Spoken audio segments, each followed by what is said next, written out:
Hi ಎಲ್ರಿಗೂ ನಮಸ್ಕಾರ. ನಾನು ನಿಮ್ಮ Megha Athreya. Mister D pictures YouTube ಚಾನಲ್ಗೆ ನಿಮಗೆಲ್ಲ ಆತ್ಮೀಯವಾದ ಸ್ವಾಗತ. ಇವತ್ತು ನನ್ನ ಜೊತೆ ಒಂದು ಸ್ಪೆಷಲ್ ಟೀಮ್ ಇದ್ದಾರೆ. ಯಾಕೆ ಸ್ಪೆಷಲ್ ಅಂದೆ ಅಂತ ಈ ಸಿನಿಮಾ ಟ್ರೈಲರ್ ಅಥವಾ ಟೀಸರ್ ನೋಡಿದ್ರೆ ನಿಮಗೆ ಗೊತ್ತಾಗುತ್ತೆ. ಮೊದಲಿಗೆ ವೆಲ್ಕಮ್ ಮಾಡ್ಕೊಂಬಿಡೋಣ ಅವರಿಬ್ರು. ಡೈರೆಕ್ಟರ್ ಸಮರ್ಥ್ ಸರ್ ಇದ್ದಾರೆ. ನಮಸ್ತೆ sir, welcome to our show. ಹಾಗೆ ನಮ್ಮ ಹೀರೋ ಇದ್ದಾರೆ. ನಿಮಗೂ ವೆಲ್ಕಮ್ ಟು ದ ಶೋ. ಹೇಗಿದ್ದೀರಾ ಇಬ್ರು?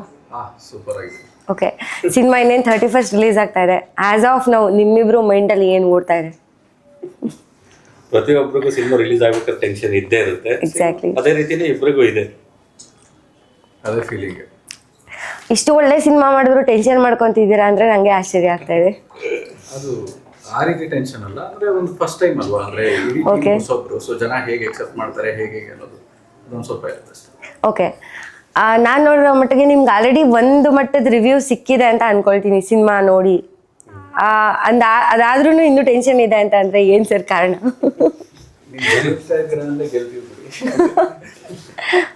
ಜನ ಉತ್ತರ ಏನ್ ಕೊಡ್ತಾರೆ ಅನ್ನೋದು ಮುಖ್ಯ ಅಲ್ಲ ಮೇಡಮ್. ಈ ಟ್ರೈಲರ್ ಟೀಸರ್ ನೋಡಿ ಎಲ್ಲರೂ ಚೆನ್ನಾಗಿದೆ ಅಂತ ಹೇಳ್ಬೋದು, ಬಟ್ ಸಿನಿಮಾ ನೋಡಾದ್ಮೇಲೆ ಏನ್ ರೆಸ್ಪಾನ್ಸ್ ಬರುತ್ತೋ ಅದೇ ಮೇನ್ ಸಿನಿಮಾಗೆಲ್ಲದಕ್ಕೆ. ಎಕ್ಸಾಕ್ಟ್ಲಿ, ಆ ಟೆನ್ಷನ್ ರಿಲೀಸ್ ಆಗೋ ದಿನವರೆಗೂ ಇರುತ್ತೆ. ಓಕೆ, ಮೊದಲಿಗೆ ನಮಗೆ ನಿಮ್ಮ ಬಗ್ಗೆ ಸ್ವಲ್ಪ ತಿಳ್ಕೊಂಬಿಡೋಣ ಆಯ್ತಾ? ನೀವು ಈ ಸಿನಿಮಾ ಮಾಡೋಕ್ಕೂ ಮುಂಚೆ ಐ ಮೀನ್ ಏನೇನು ಮಾಡಿದ್ರಿ ಲೈಫಲ್ಲಿ, ಏನು ವರ್ಕ್ ಮಾಡ್ತಿದ್ರಿ, ಅಥವಾ ಕಂಪ್ಲೀಟ್ಲಿ ಸಿನಿಮಾಗೆ ಅಂತಾನೆ ಎಂಟ್ರಿ ಆಗಿದಾ ಹೇಗೆ? ಹೌದು, ಸಿನಿಮಾ ಮಾಡ್ಬೇಕು ಅಂತಾನೆ ಆಸೆ ಇರಲ್ಲ, ಯಾರಿಗೆ ಹೀರೋ ಆಗ್ಬೇಕು ಅನ್ನೋ ಆಸೆ ಇರಲ್ಲ. ಎಕ್ಸಾಕ್ಟ್ಲಿ, ಚಿಕ್ಕ ವಯಸ್ಸಿಂದ ಅದೇ ಈ ಥಿಯೇಟರ್ಸ್ ಆಗಲಿ ಸಿನಿಮಾ ಆಗಲಿ ತುಂಬಾ ನೋಡ್ಕೊಂಡು ಬಂದಿದ್ದೀನಿ ನಾನು. ಸೊ ಆಮೇಲೆ ಮಾಡ್ಲಿಂಗ್ ಮಾಡ್ತಾ ಇದ್ದೆ ನಾನು, ಇಂಜಿನಿಯರಿಂಗ್ ಮಾಡಿದ್ದೀನಿ ನಾನು ಕಂಪ್ಯೂಟರ್ ಸೈನ್ಸಲ್ಲಿ. 2015 ಪಾಸ್ಡ್ ಔಟ್ ಇಂಜಿನಿಯರ್ ನಾನು. ಅದಾದ್ಮೇಲಿಂದ ಮಾಡ್ಲಿಂಗ್ ಮಾಡ್ಕೊಂಡು ಬಂದೆ. ಅದಾದ್ಮೇಲಿಂದ ಈ ಸಿನಿಮಾಗೆ ಬಂದೆ ನಾನು. ಸಿನಿಮಾ ಫೀಲ್ಡಲ್ಲಿ ಹಂಗೆ ಬಂದೆ ನಾನು. ಸೊ ಹಂಗೆ ಹೇಳಕ್ಕಾಗ್ತಿಲ್ಲ, ಹೇಗೆ ಹೇಳೋದು ಜರ್ನಿಲ್ಲ. ಅಂದ್ರೆ ಇದಕ್ಕಿಂತಾನೆ ಸ್ಪೆಷಲ್ ಆಗಿ ಏನಾದ್ರು ಟ್ರೈನಿಂಗ್ಸ್ ಲೈಕ್ ಈಗ ರಂಗಭೂಮಿ ಆಗಿರ್ಬೋದು ಅಥವಾ ಆಕ್ಟಿಂಗ್ ಕ್ಲಾಸಸ್ ಬೇರೆ ಯಾವ್ದಾದ್ರು ಆ ಥರ ಏನಾದ್ರು ಟ್ರೈ ಮಾಡಿದ್ರಾ ಅಥವಾ? ಇಲ್ಲ ಇಲ್ಲ ಇಲ್ಲ, ಆ ರೀತಿ ಏನು ಟ್ರೈ ಮಾಡಿಲ್ಲ. ಬಟ್ ಈ ಕ್ಯಾರೆಕ್ಟರ್ಗೆ ಏನೇನು ಪ್ರಿಪ್ರೇಷನ್ ಬೇಕು ಅದೆಲ್ಲಾನು ಟೈಮ್ ತಗೊಂಡು ಮಾಡಿದ್ವಿ. ಓಕೆ, ನಿಮ್ಮ ಫ್ಯಾಮಿಲಿ ಬ್ಯಾಕ್ಗ್ರೌಂಡ್ ಎಲ್ಲ ಹೇಗಿತ್ತು? ಅಂದ್ರೆ ಇದಕ್ಕೆಲ್ಲ ಸಪೋರ್ಟಿವ್ ಆಗೋ ಥರನೇ ಇತ್ತಾ ಅಥವಾ ಮನೇಲಿ ಹೇಗನ್ಸ್ತು, ರೆಸ್ಪಾನ್ಸ್ ಹೇಗಿತ್ತು ನೀವು ಇದು ಮಾಡ್ತೀನಿ ಅಂತ ಅಂದಾಗ? ಅಂದ್ರೆ ಈಗ ಇಂಜಿನಿಯರಿಂಗ್ ಮಾಡಿ ಸಿನಿಮಾ ಜಗತ್ತಿಗೆ ಬರ್ಬೇಕು ಅಂದ್ರೆ ಎಲ್ಲರೂ ಯೋಚನೆ ಮಾಡೋದು ಇದೇ ಮತ್ತೆ ಇಂಜಿನಿಯರಿಂಗ್ ಮಾಡಬೇಕು. ಅಲ್ಲ, ಇಂಜಿನಿಯರಿಂಗ್ ಮಾಡಿದವ್ರೆ ಬೇರೆ ಎಲ್ಲ ಮಾಡೋದು, ಅದು ಕಾಮನ್. ಅದೇ ಇಂಜಿನಿಯರಿಂಗ್ ಮಾಡಿದ್ಮೇಲೆ ಒಂದೇ ವಿಷಯ ಗೊತ್ತಾಗೋದು, ಇದು ಮಾಡಬಾರ್ದಿತ್ತು ಅಂತ. ಅದಾದ್ಮೇಲೆ ನಾನು 1000 ಕೆಲಸಗಳು ಮಾಡೋದ್ರಲ್ಲಿ ಸಿನಿಮಾನ ಸೆಲೆಕ್ಟ್ ಮಾಡ್ಕೊಂಡೆ. ಕ್ರಿಯೇಟಿವಿಟಿ ಅಂದ್ರೆ ಇಮ್ಯಾಜಿನೇಷನ್ ಯಾರ ಮನೆ ಸೊತ್ತು ಅಲ್ಲ. ಸೊ ಎಲ್ಲಾ ತಲೆಯಲ್ಲೂ ಬೇರೆ ಬೇರೆ ನಡೀತಾ ಇರುತ್ತೆ. ಸೊ ಅದನ್ನ ಕಣ್ಮುಂದೆ ನೋಡೋದು ಇನ್ನೂ ಸಖತ್ತಾಗಿರುತ್ತೆ. ಆ ಫೀಲು ಅದು ಸಿನಿಮಾದಲ್ಲಿ ಮಾತ್ರ ಸಿಗೋದು. ಸೊ ಅದಕ್ಕೆ ಸಿನಿಮಾ. ಪಾಪ ಇಂಜಿನಿಯರಿಂಗ್ ಸ್ಟೂಡೆಂಟ್ಸ್ಗೆಲ್ಲ ಒಟ್ಟಿಗೆ ಎಮೋಷನಲ್ ಡ್ಯಾಮೇಜ್ ಮಾಡಿಬಿಟ್ರು. That's okay. ಸರ್, ನಿಮ್ಮ ಜರ್ನಿ ಹೇಗಿತ್ತು ಸರ್ ಈ ಸಿನಿಮಾಗೂ ಮುಂಚೆ? ಇಲ್ಲ ಮೇಡಮ್, ನಾನು ಬೇರೆ ಯಾವ ಸಿನಿಮಾದಲ್ಲೂ ಕೆಲಸ ಮಾಡಿಲ್ಲ.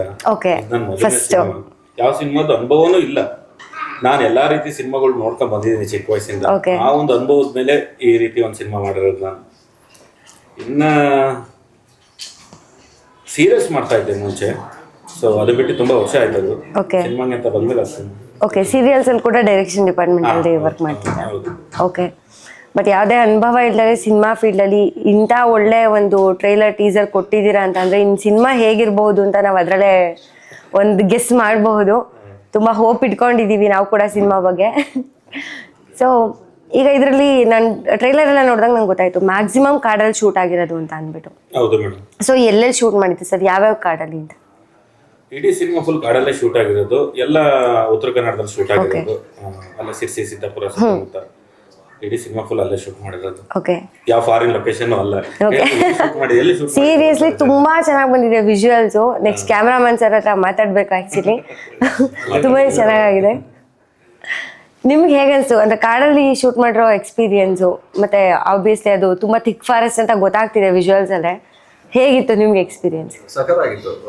ನಾನು ನಾರ್ಮಲ್ ಸಿನಿಮಾಗಳು ನಾವೆಲ್ಲಿ ಇಲ್ಲಿ ಸಿಟಿಲಾಗಲಿ ಲೊಕೇಶನ್ಸ್ ಆಗಲಿ ಯೂಶುವಲ್ ಲೊಕೇಶನ್ ಶೂಟ್ ಮಾಡ್ತೀವಿ. ಬಟ್ ಈ ಥರ ಕಾನ್ಸೆಪ್ಟ್ ಇಡೀ ಸಿನಿಮಾ ಕಾಡಲ್ಲಿ ಶೂಟ್ ಮಾಡಬೇಕು ಅಂದ್ರೆ ಸಖತ್ತಾಗಿತ್ತು ಅದು ಎಕ್ಸ್ಪೀರಿಯನ್ಸ್. ಅದು ಡೈಲಿ ಟ್ರೆಕ್ಕಿಂಗ್ ಥರನೇ ಇತ್ತು. ಅಲ್ಲಿ ಏನು ತಗೊಂಡು ಹೋಗಕ್ಕೆ ಆಗ್ತಿರ್ಲಿಲ್ಲ. ಸೊ ಎಷ್ಟೋ ದೂರದಲ್ಲಿ ಗಾಡಿ ನಿಲ್ಲಿಸಿ ಎಲ್ಲರೂ ಇಕ್ವಿಪ್ಮೆಂಟ್ನ ಎಲ್ಲ ಟೀಮವ್ರು ಎಲ್ಲ ಕೆಲಸ ಮಾಡಿದ್ದಾರೆ. ಸೊ ಅಲ್ಲಿವರೆಗೆ ನಡ್ಕೊಂಡು ಹೋಗಿ ಅದಾದ್ಮೇಲಿಂದ ಅಲ್ಲಿ ಒಂದು ಲೊಕೇಶನ್ ಅಲ್ಲಿ ಕೆಲಸ ಮಾಡಿ ಸಖತ್ತಾಗಿತ್ತು. ಪಿಟ್ ವೈಪರ್ಸ್ ತುಂಬಾ ಇತ್ತು, ಹಾವುಗಳು, ವೆಸ್ಟರ್ನ್ ಘಾಟ್ಸ್, ಅದು ತುಂಬಾ ಡಿಫಾರೆಸ್ಟ್ ಅದು ಆಕ್ಚುಲಿ. ಸೊ ಎಲ್ಲರೂ ಮೀಟ್ ಮಾಡಿದ್ರಾ? ಇಲ್ಲ ಎಲ್ಲ ಹೆಸರು ಗೊತ್ತಾಗೋಗಿತ್ತು ಡೈಲಿ. ಅಲ್ಲ ಅದೇ ಹೇಳಿದ್ದು ಅವ್ರ ಹೆಸರು ಇಟ್ಬಿಟ್ಟಿದ್ವಿ ನಾವು. ಓ ಹೌದಾ, ಓಕೆ. ಡೈಲಿ ಮೀಟಿಂಗ್ಸ್ ಎಲ್ಲ ಇರ್ತಿತ್ತು. 80 ದಿನ ಕೆಲಸ ಮಾಡಿದೀವಿ ಅಲ್ಲೇ. ಸೊ ಎಲ್ಲರೂ ಪರಿಚಯ ಮಾಡ್ಬಿಟ್ಟಿದ್ರು. ಓ ನೀವ ಬನ್ನಿ ಅಂದ್ಬಿಟ್ಬಿಟ್ಟು ಹಂಗೆ ಕರ್ಕೊಂಡ್ ಬಂದ್ಬಿಡ್ಬೇಕಿತ್ತು ಒಂದಿಬ್ರನ್ನ ಈ ಕಡೆ. ಅವ್ರ ಜಾಗ ಅಲ್ಲ, ಬರಲ್ಲ. ಬಟ್ ನಿಜ ಹೇಳ್ಬೇಕು ಅಂದ್ರೆ ಪ್ರತಿದಿನ ಅಷ್ಟೊಂದು ಹಾವುಗಳು ನೋಡ್ತಾ ಇದ್ವು, ಬಟ್ ಯಾವ ಪ್ರಾಣಿನೂ ನಮಗೆ ತೊಂದರೆ ಮಾಡಿಲ್ಲ. ಓಕೆ, ಯಾರು ಕೂಡ ತೊಂದರೆ. ಈಗ ನನ್ನ ನೆಕ್ಸ್ಟ್ ಕ್ವೆಶನ್ ಅದೇ ಇತ್ತು, ಯಾರಿಗಾರು ಏನಾದ್ರು ತೊಂದರೆ ಆಯ್ತಾ ಏನು ಅನ್ನೋ ತರ. ನಾವು ಅದಕ್ಕೆ ಯಾವ್ದು ತೊಂದರೆ ಮಾಡಿಲ್ಲ, ನಮಗೆ ತೊಂದರೆ ಮಾಡಿಲ್ಲ. ಸೂಪರ್. ನೇಚರ್ ಹಂಗೆ ಸಪೋರ್ಟ್ ಮಾಡ್ತು ನಮ್ಗೆ. ಆಕ್ಚುಲಿ ಬೆಳಗ್ಗೆ ಅರ್ಲಿ ಮಾರ್ನಿಂಗ್ ನಾವು ಶೂಟ್ ಹೋಗ್ತಾ ಇದ್ದಿದ್ದು 2 ಗಂಟೆ 3 ಗಂಟೆಗೆ ಪ್ಯಾಕ್ ಅಪ್ ಆಗ್ಬಿಡೋದು, ಯಾಕಂದ್ರೆ ಸನ್ ಗ್ಲೇಸ್ ಬೀಳ್ತಿರ್ಲಿಲ್ಲ ಕೆಳಗಡೆ. ಎಕ್ಸಾಕ್ಟ್ಲಿ. ಸೊ ಆ ರೀತಿ ತುಂಬಾ ಚೆನ್ನಾಗಿ ಸಪೋರ್ಟ್ ಮಾಡಿದೆ ಕಾಡು ಆಕ್ಚುಲಿ. ಓಕೆ, ಈಗ ವಿಜುವಲ್ಸ್ ಎಲ್ಲ ನೋಡಿದ್ದಕ್ಕೆ ಅನಿಸ್ತು ಒಂದು ಒಳ್ಳೆ ಟ್ರೀಟ್ ಇದೆ, ಕಣ್ಣಿಗಂತೂ ಹಬ್ಬ ಅಂತ ಫೀಲ್ ಆಗ್ತಾ ಇದೆ. ಹಾಗೆ ಒಂದಷ್ಟು ಕಿವಿಗೂ ಇಂಪು ಏನಾದ್ರು ಸಿಗ್ಬೋದಾ ನಿಮ್ಮ ಸಿನಿಮಾಯಿಂದ? ಸಾಂಗ್ಸ್ ಇಲ್ಲ ಮೇಡಮ್, ಇದು ಒಂದು ಬೇರೆ ರೀತಿ ಸಿನಿಮಾ ಆಗಿರೋದ್ರಿಂದ ಇದರಲ್ಲಿ ಸಾಂಗ್ಸ್ ಯಾವ್ದು ಇಲ್ಲ. ಪ್ರಮೋಷನ್ ಸಾಂಗ್ಸ್ ಇದೆ, 2-3 ಡೇಸ್ ಅಲ್ಲಿ ಬರ್ಬೋದು. ಓಕೆ, ರಿಲೀಸ್ ಮಾಡ್ತಾ ಇದ್ದೀನಿ. ಈಗ ನಾನು ಇವ್ರನ್ನ ಹೀರೋ ಅನ್ಕೊಂಡಿದ್ದೆ ಫಸ್ಟ್. ನಾನೊಂದು ಉತ್ತರ ಕೊಡ್ತೀನಿ. ಇಡೀ ಸಿನಿಮಾನೇ ಸಾಂಗ್ ಇದೆ, ಅದ್ರಲ್ಲಿ ಸಾಂಗ್ ಇಲ್ಲ. ಇಡೀ ಸಿನಿಮಾದಲ್ಲಿ ಆ ಸೌಂಡ್ ಎಫೆಕ್ಟ್ ಒಂದು ಡಿಫ್ರೆಂಟ್. ಎಕ್ಸಾಕ್ಟ್ಲಿ, ಆಂಬಿಯನ್ಸ್ ಎಲ್ಲ ಡಿಫ್ರೆಂಟ್ ಕಥೆ ಹೇಳುತ್ತೆ. ಸೊ ಸಾಂಗ್ ಏನು ಅವಶ್ಯಕತೆ ಇಲ್ಲ ಅಂತೀರಾ? ನೈಸ್. ಅಂದ್ರೆ ಸೀನರಿ ತುಂಬಾ ಚೆನ್ನಾಗಿತ್ತಲ್ಲ, ಒಂದ್ ಸಾಂಗ್ ಇದ್ದಿದ್ರೆ ಅಂತ. ಹೆಂಗೋ ನೀವು ಟ್ರಿಪ್ ಗಿಪ್ ಅಂತ ಹೋಗಿರ್ತೀರಾ, ಸೊ ಒಂದ್ ಜರ್ನಿ ಸಾಂಗ್ ಆತರ ಎಕ್ಸ್ಪೆಕ್ಟ್ ಮಾಡ್ತಾ ಇದ್ದೆ ನಾನು. ನಿರ್ದೇಶಕರು ಕೇಳಿದೆ ನಾನು, ಅದಕ್ಕೆ ಅವ್ರು ಡ್ಯಾನ್ಸ್ ಮಾಡಕ್ ಜಾಗ ಇಲ್ಲ ಇಲ್ಲಿ, ತುಂಬಾ ಡೀಪ್ ಇದೆ. ಹಂಗೆ ಮರ ಹತ್ಕೊಂಡೊಂದು, ಬಂಡೆ ಮೇಲೆ ನಿಂತ್ಕೊಂಡೊಂದು. ಕ್ಯಾರೆಕ್ಟರ್ ಅಲ್ಲ.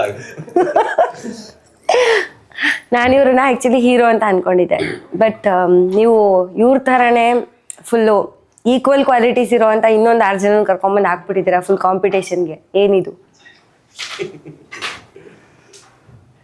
ಬೇಜಾರಾಯ್ತಾ ನಿಮ್ಗೆ? ಬೇಜಾರೇನಾಗಿಲ್ಲ. ನಿಮ್ ತರಾನೇ ಇನ್ನೂ ಒಂದಷ್ಟು ಜನ ಕಾಂಪಿಟೇಷನ್ ಕೊಡಕ್ ಬರ್ತಿದಾರೆ ಅಂದ್ರೆ ಆಬ್ವಿಯಸ್ಲಿ ಬೇಜಾರ ಅಂತ ಅನ್ಕೊಳ್ಳೋದೇ ಇಲ್ಲ. ನನಗೆ ಕಾಂಪಿಟೇಷನ್ ಅಷ್ಟೇ, ಅದೇ ಆಗಿರೋದು. ಅದನ್ನೇ ನಾನು ನಿಮ್ಗೆ ಹೇಳ್ತಾ ಇರೋದು ಕಥೆಯಲ್ಲಿ. ಜನಕ್ಕೆ ಅರ್ಥ ಆಗಿಲ್ಲ, ಮುಂದೆ ಹೇಳಕ್ ಹೋಗ್ಬೇಡಿ. ಇಡೀ ಸಿನಿಮಾ ಇಲ್ಲೇ ಇಲ್ಲ ಪರವಾಗಿಲ್ಲ, ನಾವು ರಿವೀಲ್ ಮಾಡ್ಸಲ್ಲ, ಡೋಂಟ್ ವರಿ. ಹೇಳಿ ಫಸ್ಟು. ಅದಷ್ಟೇ, ನಿಮ್ ಮಾತನ್ನ ತುಂಬಾ ಸೀರಿಯಸ್ ಆಗಿ ತಗೋಬೇಕು ಅಷ್ಟೇ. ಓಕೆ, ಡೈರೆಕ್ಟ್ರು ಬಂದು ನಿಮ್ಗೆ ಈ ಸಿನಿಮಾನ ಅಂದ್ರೆ ಎಕ್ಸ್ಪ್ಲೈನ್ ಮಾಡಿದಾಗ ಹಿಂಗಿರುತ್ತೆ ನಿಮ್ಮ ಕ್ಯಾರೆಕ್ಟ್ರು, ಈ ತರ ಸ್ಟೋರಿ ಒಂದ್ ಲೈನಿಗೆ ಹೋಗುತ್ತೆ ಅಂತ ಫಸ್ಟ್ ಟೈಮ್ ಅರ್ಥ ಆಯ್ತಾ? ಅರ್ಥ ಆಯ್ತು. ಅರ್ಥ ಆಗೋದಕ್ಕಿಂತ ಹೆಚ್ಚಾಗಿ ನನಗೆ ಇದ್ರಲ್ಲಿ ಒಂದು ಪಾರ್ಟ್ ಮಾಡ್ಲೇಬೇಕು ಅಂತ ಆಸೆ ಆಗೋಯ್ತು. ಅಂದ್ರೆ ಇಡೀ ಚಿತ್ರ ಒಂದು ಕಾಡಲ್ಲಿ ಶೂಟ್ ಆಗುತ್ತೆ ಅಂದ್ರೆ ಯಾರಿಗ ಇಷ್ಟ ಆಗಲ್ಲ? ಹೊಸ ಎಕ್ಸ್ಪೀರಿಯನ್ಸ್ ಅಲ್ವಾ, ಪ್ರತಿದಿನ ಹೊಸ ಎಕ್ಸ್ಪೀರಿಯನ್ಸ್ ನ ಹುಡುಕ್ತಾ ಇರ್ತೀವಿ. ಸೊ ತುಂಬಾ ಖುಷಿ ಆಯ್ತು. ಆಮೇಲೆ ಕಾನ್ಸೆಪ್ಟ್ ಅಂತೂ ಕ್ರೇಜಿ ಆಗಿದೆ. It's brain scamming. ನೀವು ಯಾರೇ ಹೋದ್ರೂ ಥಿಯೇಟರ್ ಇಂದ ಈಚೆ ಬಂದಾಗ ಅದನ್ನ ಹೇಳೋದು ಏನ್ ನಡೀತು. ಸೊ ತುಂಬಾ ಖುಷಿ ಆಗುತ್ತೆ. ಎಕ್ಸಿಟ್ ಇಂದ ಈಚೆ ಬಂದ ತಕ್ಷಣ ಇಷ್ಟವರೆಗೂ ನಾವ್ ಎಲ್ಲಿದ್ವಿ ಅಂತ ಬರುತ್ತಾ, ಅಥವಾ ಅಲ್ಲಿಗೆ ಹೋಗ್ಬೇಕಂತ ಅನ್ಸುತ್ತಾ? ಹೋಗ್ಬೇಕು ಅಂತ ಅನ್ಸುತ್ತೆ. ಹೋಗ್ಬೇಕು ಅಂದ್ರೆ ಇನ್ನೊಂದ್ಸಲ ಬಂದು ಸಿನಿಮಾನೇ ನೋಡ್ಬೇಕು. ಹಂಗೆ ಅಂದ್ರೆ ಈ ತರ ಜಾಗ ಸಿನಿಮಾದಲ್ಲಿ ಮಾತ್ರ ಸಾಧ್ಯ, ಅದು ಕಾಡು ಮಳೆಯಲ್ಲಿ ಮಾತ್ರ. ಇಷ್ಟೊತ್ತಿಗೆ ನಿಮ್ಗೆ ಎಲ್ಲರೂ ಈ ಕ್ವೆಶನ್ ಕೇಳಿರ್ತಾರೆ ಅಂತ ಅನ್ಕೊಳ್ತೀನಿ. ಜೊತೆಗೆ ಟ್ರೈಲರ್ ನೋಡಿದವ್ರಿಗೂ ಅನ್ಸಿರುತ್ತೆ ಇಡೀ ಸಿನಿಮಾದಲ್ಲಿ ಇವರು ಮತ್ತೆ ಸಂಗೀತ ಅವ್ರು ಇಬ್ಬರೇ ಕಾಣಿಸ್ತಾ ಇರ್ತಾರೆ. ಅಂದ್ರೆ ಟ್ರೈಲರ್ ಅಲ್ಲಿ ಬಂದು ಸಿನಿಮಾದಲ್ಲಿ ಯಾರ್ಯಾರು ಇದ್ದಾರೆ ಸರ್? ಇವ್ರಿಬ್ರೇ ಹೋಗ್ತಿರ್ತಾರಾ ಅಥವಾ ಇನ್ನೂ ಒಂದಷ್ಟು ಜನ ಆಡ್ ಅಪ್ ಆಗ್ತಾರಾ? ಹೇಗಿರುತ್ತೆ? ಆಡ್ ಅಪ್ ಆಗ್ತಾರೆ ಮೇಡಮ್, ತುಂಬಾ ಜನ ಇದ್ದಾರೆ ಇದರಲ್ಲಿ. ವಿಜಯಲಕ್ಷ್ಮಿ ಅವರು ಇದ್ದಾರೆ, ಹೀರೋ ಇದ್ದಾನೆ ಗೌತಮ್ ಅಂತ. ಸೊ ಹಾಗೆ ಇನ್ನು ತುಂಬಾ ಕ್ಯಾರೆಕ್ಟರ್ಗಳು ಇದಾವೆ. ಓಕೆ ಸರ್, ಇವಾಗ ಕಾಡಲ್ಲೆಲ್ಲ ಶೂಟ್ ಮಾಡಿದ್ರಿ, ಅದಕ್ಕೆ ಮುಂಚೆ ನಿಮಗೆ ಕಾಡು ಅಷ್ಟೊಂದು ಪರಿಚಯ ಇರಲಿಲ್ಲ ಅಂತ ಅನ್ಸುತ್ತೆ, ಎಸ್ಪೆಷಲಿ ಈ ಥರ ಥಿಕ್ ಫಾರೆಸ್ಟ್ ವೆಸ್ಟರ್ನ್ ಘಾಟ್ಸ್ದು. ಸೊ ನೀವು ಕಾಡನ್ನ ಹೇಗೆ ನೋಡ್ತೀರಾ ಅಂತ? ಜನರಲ್ ಆಗಿ ಎಲ್ಲರೂ ಹೇಳ್ತಾರೆ ಏನೋ ಹಸಿರೇ ಉಸಿರು, ಕಾಡು ಬೆಳೆಸಿ ನಾಡು ಉಳಿಸಿ, ಅದು ಇದು ಅಂತ. ಬಟ್ ನೀವು ಹೋಗಿ ಆಲ್ರೆಡಿ ಎಕ್ಸ್ಪೀರಿಯನ್ಸ್ ಮಾಡಿರೋದ್ರಿಂದ how you look at forest? Madam, ಈ ಕಥೆನ ಫಾರೆಸ್ಟ್ ಅಲ್ಲಿ ಕೂತೇ ಮಾಡಿದ್ದು ನಾವು. ಹೌದಾ? ಓಕೆ. ನಾವ್ ಏನ್ ಶೂಟ್ ಮಾಡಿದ್ವು ಅದೇ ಜಾಗದಲ್ಲಿ ಪ್ರತಿಯೊಂದು ಸೀನ್ ಬರೀಬೇಕಾದ್ರೂ ಕೂಡ ಅದೇ ಜಾಗದಲ್ಲಿ ನಾನು ನಮ್ಮ ರೈಟ್ರು ಕೂತಿ ಡಿಸ್ಕಸ್ ಮಾಡೇ ಕತೆ ಬರೆದಿದ್ದು. ಸೊ ಹಂಗಾಗಿ ಈ ಸಿನಿಮಾ ಅಷ್ಟು ಚೆನ್ನಾಗಿ ಬರೋಕ್ ಕಾರಣ ಆಗಿತ್ತು. ಅಂದ್ರೆ ಇವಾಗ ನಿಮ್ಗೆ ಗೊತ್ತಾಯ್ತಾ, ನಿಮ್ಮನ್ನ ಹೀರೋ ಆಗಿ ಸೆಲೆಕ್ಟ್ ಮಾಡಕ್ ಮುಂಚೆ ಅವರು ಕೋ ಆರ್ಟಿಸ್ಟ್ಗಳನ್ನ ಆಲ್ರೆಡಿ ಫುಲ್ ಸೆಲೆಕ್ಟ್ ಮಾಡ್ಬಿಟ್ಟಿದ್ದಾರೆ ಅಲ್ಲಿ ಸ್ಕ್ರಿಪ್ಟ್ ಜೊತೆಗೆ. ಓಕೆ, ಇನ್ನೊಂದು ಟ್ರೈಲರ್ ನೋಡಿದಾಗ ಆಬ್ವಿಯಸ್ಲಿ ಫಸ್ಟು ಸೈನ್ಸ್ ಫಿಕ್ಷನ್ ಅನ್ನೋ ಥರ ಜಾನರ್ ಅಂತ ತರಕ್ಕೆ ಬರುತ್ತೆ ಎಲ್ರಿಗೂ. ಬಟ್ ಇದು ಬಂದು ಇನ್ನೊಂದು ನನಗನ್ಸಿದ್ದು ಪರ್ಸ್ನಲಿ, ಅದೇ ಯೂತ್ಸ್ ಕಾಮನ್ ಆಗಿ ಸೋಲೋ ಟ್ರಿಪ್ಸ್ ಅಂತ ಹೋಗ್ತಿರ್ತಾರೆ ಅಥವಾ ಒಂದಷ್ಟು ಟ್ರಕ್ಕಿಂಗ್ಸ್ ಅಂತ ಹೋಗ್ತಿರ್ತಾರೆ, ಆ ಥರನೂ ಒಂಥರ ಕನೆಕ್ಟ್ ಆಗಿದೆ ಅಂತ ಫೀಲ್ ಆಯಿತು. ಆದರೆ ಎಷ್ಟೋ ಜನಕ್ಕೆ ಇದು ಹಾರರ್ ಥರನೂ ಫೀಲ್ ಆಗುತ್ತೆ ಟ್ರೈಲರ್ ನೋಡಿದಾಗ. ಪರ್ಟಿಕ್ಯುಲರ್ಲಿ ಏನಿದು ಸರ್, ಯಾವ ಜಾನರಿಗೆ ಸಂಬಂಧಪಡುತ್ತೆ ಅಂತ? ಇದನ್ನ ಅಂದ್ರೆ ಯಾವ ಜಾನರ್ ಅಂತ ಹೇಳಕ್ಕೆ ಆಗಲ್ಲ ಮೇಡಮ್ ಇದರಲ್ಲಿ. ಅಂದ್ರೆ ಈಗ ಸೈಫೈ ಅಂದ್ರೆ ಸೈಫೈನೂ ಅಲ್ಲ, ಒಂದು ಟೈಮ್ ಆಗ್ಲಿ, ಟೈಮ್ ಲೂಪ್ ಆಗ್ಲಿ, ಎಲ್ಲ ಇಲ್ಲ. ಇದ್ರಲ್ಲಿ ಎಲ್ಲ ತರ ಕಂಟೆಂಟು ಇದೆ. ನೀವು ಹೇಳ್ದಂಗೆ ಹಾರರ್ ಇದೆ, ಫ್ಯಾಂಟಸಿ ಇದೆ, ಸೈನ್ಸ್ ಫಿಕ್ಷನ್ ಇದೆ, ಆಧ್ಯಾತ್ಮ ಕೂಡ ಇದೆ ಇದರಲ್ಲಿ. ಆಮೇಲೆ ನೋ ಟೈಮ್ ಅಂತ ಇಟ್ಟಿದೆ. ನೋ ಟೈಮ್ ಅನ್ನೋದೇ ಒಂದು ಹೊಸ ಜಾನರ್. ಈಗ ನೋ ಟೈಮ್ ಅನ್ನೋದು ಒಂಥರ ಬಿಯಾಂಡ್ ದ ಸೈನ್ಸ್ ಅಂತ ಹೇಳ್ಬೋದು. ಬಿಕಾಸ್ ನೋ ಟೈಮ್ ಅನ್ನೋ ಜಾಗನೇ ಇಲ್ಲ. ಅದು ಎಲ್ಲಾ ಪ್ಲೇಸಲ್ಲೂ ಪ್ರತಿ ಕ್ಷಣನೂ ಓಡ್ತಾನೆ ಇರುತ್ತೆ. ಸೊ ಅದ್ ಹೆಂಗ್ ನಿಮ್ಗೆ ಆ ಕಾನ್ಸೆಪ್ಟ್ ಹೆಂಗ್ ತಲೆಗೆ ಬಂತು ಫಸ್ಟ್? ಕತೆ ಮೇಡಮ್ ಅದೇ ಹೇಳಿದ್ರಲ್ಲ, ಎಲ್ಲ ಸೈನ್ಸ್ ಫಿಕ್ಷನ್ ಸಿನಿಮಾಗಳು ಎಲ್ಲರೂ ನೋಡಿರ್ತಾರೆ. Exactly. ಯಾರು ನೋ ಟೈಮ್ ಅನ್ನೋದ ಟ್ರೈ ಮಾಡಿಲ್ಲ. ಒಂದು ಹಾಲಿವುಡ್ ಸಿನಿಮಾದಲ್ಲೂ ಟ್ರೈ ಮಾಡಿಲ್ಲ ಅದನ್ನ. ನಾವು ಆ ರೀತಿ ಮಾಡೋಣ ಕನ್ನಡದಲ್ಲಿ ಒಂದು ಸಿನಿಮಾನ ಹಂಗಂತ ಮಾಡಿ ಸಿನಿಮಾ. ಸರ್, ಇದು ಒಂದು ತಪ್ಪು ತಿಳ್ಕೊಳ್ಳೋದಂದ್ರೆ ಈ ಕ್ವೆಶನ್ ಕೇಳ್ತೀನಿ. ಯೂಶಲಿ ಕನ್ನಡದಲ್ಲಿ ಎಕ್ಸ್ಪೆರಿಮೆಂಟಲ್ ಮೂವೀಸ್ ಅಂತ ಬರುತ್ತಲ್ಲ, ಅದನ್ನ ಜನ ಸ್ವಲ್ಪ ಅಕ್ಸೆಪ್ಟ್ ಮಾಡ್ಕೊಳ್ಳೋದು ಕಷ್ಟ ಅನ್ನೋ ಮಾತಿದೆ. ಕಾಮನ್ ಆಗಿ ಅದು ಎಷ್ಟೊಂದು ಮೂವಿಗಳಿಗೆ ಅದು ಪ್ರೂವ್ನು ಆಗಿದೆ. ನೀವೇ ನೋಡಿರ್ತೀರಾ, ಎಕ್ಸ್ಪೀರಿಯನ್ಸ್ ಮಾಡಿರ್ತೀರಾ. ಸೊ ಜನ ಇದನ್ನ ಹೇಗೆ ತಗೊಳ್ತಾರೆ ಅಂತ ನಿಮ್ಗೆ ಈ ಕ್ಷಣಕ್ಕೆ ಅನ್ನಿಸ್ತಾ ಇದೆ ಅಂತ? ಮೇಡಮ್, ಜನದ ಬಗ್ಗೆ ಆ ರೀತಿ ಮಾತಾಡಂಗಿಲ್ಲ. ಸಿನಿಮಾ ಚೆನ್ನಾಗಿದೆ ಅಂದ್ರೆ ಖಂಡಿತವಾಗ್ಲೂ ಬಂದು ನೋಡ್ತಾರೆ. ಆ ರೀತಿ ಗೆದ್ದಿರೋ ಎಕ್ಸಾಂಪಲ್ಗಳು ಸಿನಿಮಾಗಳು ತುಂಬಾನೇ ಇದೆ, ಕನ್ನಡದಲ್ಲಿ ಆಗಿರ್ಬೋದು, ಅದರ್ ಲ್ಯಾಂಗ್ವೇಜಸ್ ಅಲ್ಲಿ ಆಗಿರ್ಬೋದು. ಜನಕ್ಕೆ ಇದೇ ತರದ ಸಿನಿಮಾ ನೋಡ್ಬೇಕು ಅನ್ನೋದಿಲ್ಲ, ಒಂದು ಕಾಮಿಡಿನೇ ನೋಡ್ಬೇಕು, ಆಕ್ಷನ್ನೇ ನೋಡ್ಬೇಕು ಅನ್ನೋದಿಲ್ಲ. ಸಿನಿಮಾ ಚೆನ್ನಾಗಿದೆ ಅಂದ್ರೆ ಎಲ್ಲರೂ ಬಂದು ಎಲ್ಲಾ ರೀತಿ ಸಿನಿಮಾನು ನೋಡ್ತಾರೆ. ಆ ಒಂದು ಧೈರ್ಯದ ಮೇಲೆ ಈ ರೀತಿ ಒಂದು ಕತೆ ಮಾಡ್ಕೊಂಡು ಮಾಡಿರೋದು ನಾವು. ಓಕೆ, ಈಗ ಫೈನಲ್ ಆಗಿ ಹೇಳ್ಬೋದು ಅಂತ ಅಂದ್ರೆ, ಹರ್ಷನ್ ಅವರು ಇದರಲ್ಲಿ ಫೈಟ್ ಮಾಡ್ತಾ ಇಲ್ಲ, ಡ್ಯಾನ್ಸ್ ಮಾಡ್ತಾ ಇಲ್ಲ. ಫೈಟ್ ಮಾಡ್ತಾ ಇದ್ದೀನಿ, ಡ್ಯಾನ್ಸ್ ಮಾಡ್ತಾ ಇಲ್ಲ. ಫೈಟ್ ಮಾಡ್ತಾ ಇದ್ದೀರಾ? ಸಿನಿಮಾ ನೋಡ್ಬೇಕು. Okay, super. ಸೊ ಆಕ್ಷನ್ ಸ್ವಲ್ಪ ಎಕ್ಸ್ಪೆಕ್ಟ್ ಮಾಡ್ಬೋದು ಜನ. ಬೇರೆ ರೀತಿ ಫೈಟ್, ಅದು ಬೇರೆ ರೀತಿ ಫೈಟ್, ಬ್ರೈನ್ ಅಲ್ಲಿ ಫೈಟ್ ಮಾಡೋದು. ಹೌದು, ಬ್ರೈನ್ ಸ್ಕ್ಯಾಮಿಂಗ್ ಆ ವರ್ಡ್ನ ಇದಕ್ಕೆ ಇಡ್ಬೇಕಂತ ಹಿಂಗ ಅನ್ಸು ನಿಮ್ಗೆ?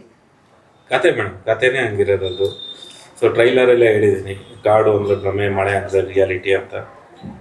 ಭ್ರಮೆನ ರಿಯಾಲಿಟಿನ ಅರ್ಥ ಮಾಡ್ಕೊಳಕ್ಕಾಗದೇ ಇರೋಂಥ ಸ್ಥಿತಿಗೆ ಹೋಗುತ್ತೆ ನಮ್ಮ ಬ್ರೈನ್. ಆ ಒಂದು ಕಾರಣಕ್ಕೆ ಬ್ರೈನ್ ಸ್ಕ್ಯಾಮ್ ಅಂತ ಇಟ್ಟಿರೋದು. ಈ ಕತೆಗೆ ಸಂಬಂಧಪಟ್ಟಂಗೆ ಇಟ್ಟಿರೋದು. ಆ ಟೈಟ್ಲಲ್ಲೇ ಅದನ್ನು ಹೇಳಿದೆ. ಹೌದು, ಬಟ್ ಈಗ ಕಾಡು ಮಳೆ ಅಂದ ತಕ್ಷಣ ಜನ ಎಲ್ಲ ಟೈಟ್ಲ್ ನೋಡಿ ಅನ್ಕೊಂತಾರೆ, ಓ ಆರ್ಟ್ ಮೂವಿ ಇರ್ಬೋದು, ಇದು ಸ್ವಲ್ಪ ಹಳೇ ಕೈಂಡ್ ಆಫ್ ಏನೋ ಬರುತ್ತೇನೋ, ಅಥವಾ ತುಂಬಾ ಈಗ ಮಲಯಾಳ ಮೂವಿ ಸ್ಲೋ ಮೂವಿಂಗ್ ಇರುತ್ತೆ ಆ ಥರ ಇರ್ಬೋದೇನೋ ಅಂತ. ಅಂಥವ್ರಿಗೆ ಏನು ಹೇಳಕ್ ಇಷ್ಟಪಡ್ತಾರೆ, ಏನು ಕ್ಲಾರಿಫೈ ಮಾಡಕ್ ಇಷ್ಟಪಡ್ತೀವಿ? ಇಲ್ಲ ಮೇಡಮ್, ನೀವು ಒಂದು ಆ ರೀತಿ ಯೋಚನೆ ಮಾಡ್ತಿದ್ರೆ, ನಮಗೂ ಮುಂಚೆ ಕಾಡು ಮಳೆ ಅಂತ ಟೈಟ್ಲ್ ಇಟ್ಟಾಗ ಆ ಯೋಚನೆ ಇತ್ತು, ಎಲ್ಲ ಇದೇ ರೀತಿ ಥಿಂಕ್ ಮಾಡ್ಬೋದು ಅಂತ. ಸೊ ಆಮೇಲೆ ಟೀಸರ್ ಟ್ರೈಲರ್ ಬಂದಾದ್ಮೇಲೆ ಗೊತ್ತಾಗುತ್ತಲ್ಲ ಮೇಡಮ್ ಫುಟೇಜ್ ಸಿನಿಮಾದೇನು ಅನ್ನೋದು. ಸೊ ಅದನ್ನ ಮಾಡ್ಬಿಟ್ಟು ತಲೆಯಿಂದ ತೆಗ್ದಾಕೆ ಬಿಟ್ಟು ಆ ವಿಷಯನ. ಸೊ ಫೈನಲಿ ಜನಕ್ಕೆಲ್ಲ ಇಷ್ಟ ಆಗಿದೆ ಟ್ರೈಲರ್ ಆಲ್ರೆಡಿ. ತುಂಬಾ ಜನ, ಅದು ಅಲ್ಲದೆ ನಾನ್ ನೋಡಿದಂಗೆ ಟೀಸರ್ ನೋಡಿ ತುಂಬಾ ಜನ ಅವರಷ್ಟಕ್ಕೆ ಅವರೇ ರಿವ್ಯೂ ಮಾಡಿದ್ದಾರೆ ಅದನ್ನ ಕೂತ್ಕೊಂಡು. ತುಂಬಾ ವಿಡಿಯೋಸ್ ನೋಡಿದೆ ನಾನು ಸಜೆಷನ್ಗೆ ಬಂದಾಗ. ಸಿಕ್ಕಾಪಟ್ಟೆ ಎಲ್ರಿಗೂ ಹಿಡಿಸಿದೆ ಅಂಡ್ ಬ್ರೈನ್ ಸ್ಕ್ಯಾಮ್ ಮಾಡಿದೆ. ಆಕ್ಚುಲಿ ಯಾರಿಗೂ ಅರ್ಥನೇ ಆಗಿಲ್ಲ ಇದುವರೆಗೂ ಏನದು ಅಂತ. ಅದೊಂದು ಟ್ಯಾಕ್ಸ್ ಹೇಳ್ಬೇಕು ಎಲ್ಲರಿಗೂ ಮೇಡಮ್. ಸೊ ನಮ್ದು ಟೀಸರ್ನ ಜನಕ್ಕೆ ತಲುಪಿಸಿರೋದೇ ಅವರು ಅಂತ ಹೇಳ್ಬೋದು. ಎಲ್ಲರೂ ರಿವ್ಯೂ ಮಾಡಿ ಅವರೇ ತಲುಪಿಸಿರೋದು. ಅವ್ರೆಲ್ರಿಗೂ ನಮ್ಮ ಕಡೆಯಿಂದ ಒಂದು ಇಡೀ ತಂಡದಿಂದ ಒಂದು ಟ್ಯಾಕ್ಸ್ ಹೇಳ್ತೀನಿ. ಓಕೆ, ಸೊ ಇದೇ ರೀತಿ ನಮ್ಮ ಸಿನಿಮಾ ರಿಲೀಸ್ ಆಗೋವರೆಗೂ ಅವರೆಲ್ಲರೂ ನಮ್ಗೆ ಸಪೋರ್ಟ್ ಮಾಡಬೇಕು. ಓಕೆ, ಇನ್ನು ಹೀರೋಯಿನ್ ತುಂಬಾ ಚೆನ್ನಾಗಿ ಕಾಣಿಸ್ಕೊಂಡಿದ್ದಾರೆ, ತುಂಬಾ ಮಾಡರ್ನ್ ಆಗಿ ಮುದ್ದಾಗಿ ಕಾಣಿಸ್ಕೊಂಡಿದ್ದಾರೆ. ಅವರು ಆಕ್ಚುಲಿ ಫಾರಿನ್ ಅಲ್ಲಿ ಇದ್ದಾರೆ ಅಂತ ನೀವು ಹೇಳ್ತಿದ್ರಿ ಮೊನ್ನೆ.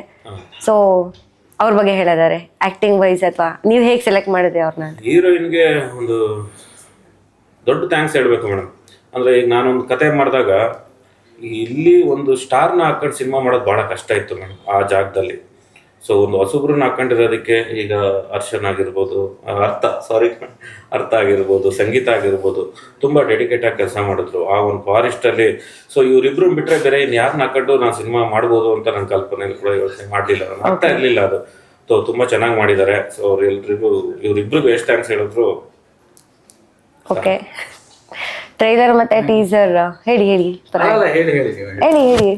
ನನ್ಗೂ ಥ್ಯಾಂಕ್ಸ್ ಹೇಳಕ್ ಇಷ್ಟಪಡ್ತೀನಿ. ಏನಕ್ಕೆ ಅಂದ್ರೆ ಒಬ್ಬ ಹೊಸಬನ್ನ ಅಂದ್ರೆ ಅವನ್ನ ಮುಂಚೆ ಏನು ಕೆಲಸನೇ ನೋಡಿದೆ, ಒಬ್ಬ ಹೊಸಬನ್ನ ಅವರ ಮೊದಲನೇ ಸಿನಿಮಾದಲ್ಲಿ ಒಂದು ಅವಕಾಶ ಕೊಡ್ತಾರೆ ಅಂದ್ರೆ ಅದಕ್ಕೆ ಥ್ಯಾಂಕ್ಸ್ ಹೇಳ್ತೀನಿ ಅವ್ರನ್ನ. ಸೊ ಅದಕ್ಕೆ ಜಸ್ಟಿಸ್ ಕೊಟ್ಟಿದ್ದೀನಿ ಅಂತ ಅವರೇ ಹೇಳ್ಬೇಕು. ಅದಕ್ಕೆ ಥ್ಯಾಂಕ್ ಯು ಹೇಳ್ತೀನಿ ನಾನು ಸಮಂತ ಸರ್ಗೆ. ಅಂಡ್ ನೀವಿಬ್ರು ಹೇಗೆ ಪರಿಚಯ ಆಗಿದ್ದು ಫಸ್ಟ್? ನಾವು ಮುಂಚೆ ಸಿನಿಮಾ ಶುರುಗಿನ ಮುಂಚೆನೆ ಒಂದು 4-5 ವರ್ಷ ಮುಂಚೆನೆ ಫ್ರೆಂಡ್ ಆಗಿದ್ದು ಜೊತೆಲೆ.